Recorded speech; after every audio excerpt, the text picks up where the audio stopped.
Around Kansas, brought to you by Santa Fe Trail Meats in Overbrook, or visit us online at sftmeats.com. Welcome back to Around Kansas. I've started teaching a new class for Osher. I teach Osher classes out of their KU office, and the newest class I have is called The Soldier State.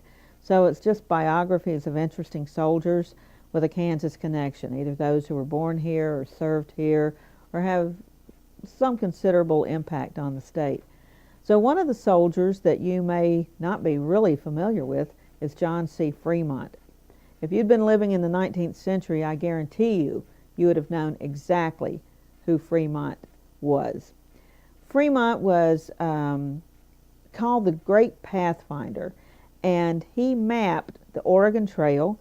He led at least 4 significant expeditions to explore the West, and while he didn't, quote, discover those, he is the one who paved the path for those to follow in many ways. Now, Fremont happened to be the son-in-law of Thomas Hart Benton.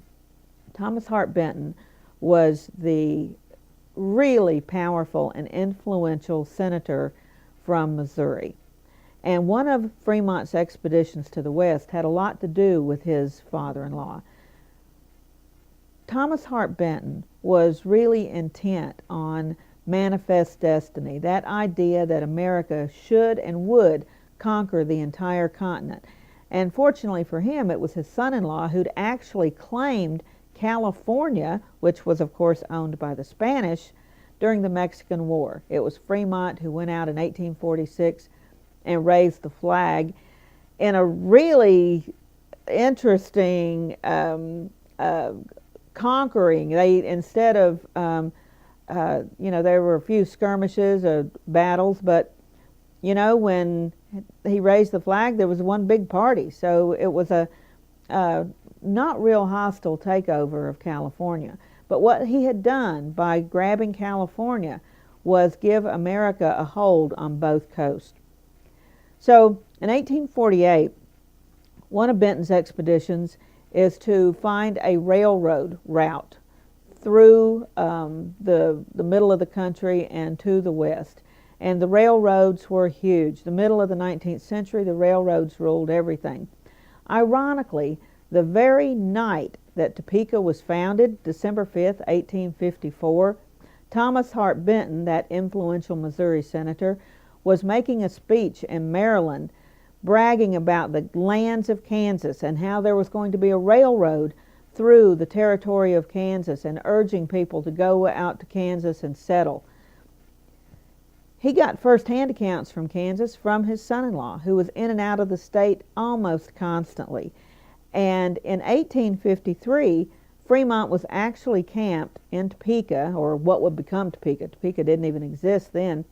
But he's camped near Burnett's Mound, which is a local landmark here. And Julia Stinson, one of the locals, she was actually a Shawnee Indian who was able to live here before the territory opened. He actually went riding up Burnett's Mound with Julia Stinson, and she left a wonderful account of their picking wildflowers. He picked wild roses and threw those into her lap. That's in one of the Shawnee County Historical Society bulletins. If you go to the Shawnee County Historical Society, you can find that. I believe it is the Before Kansas Bled, so it's the territory before it actually became the territory. We'll be right back.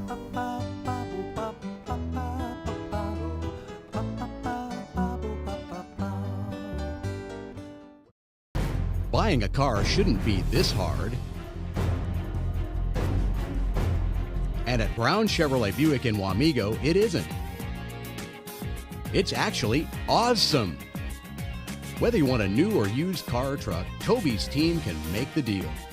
Even if you want to custom order a new car or truck, Toby's team can make the deal. See Toby's team at Brown Chevrolet Buick in Wamego. We're awesome.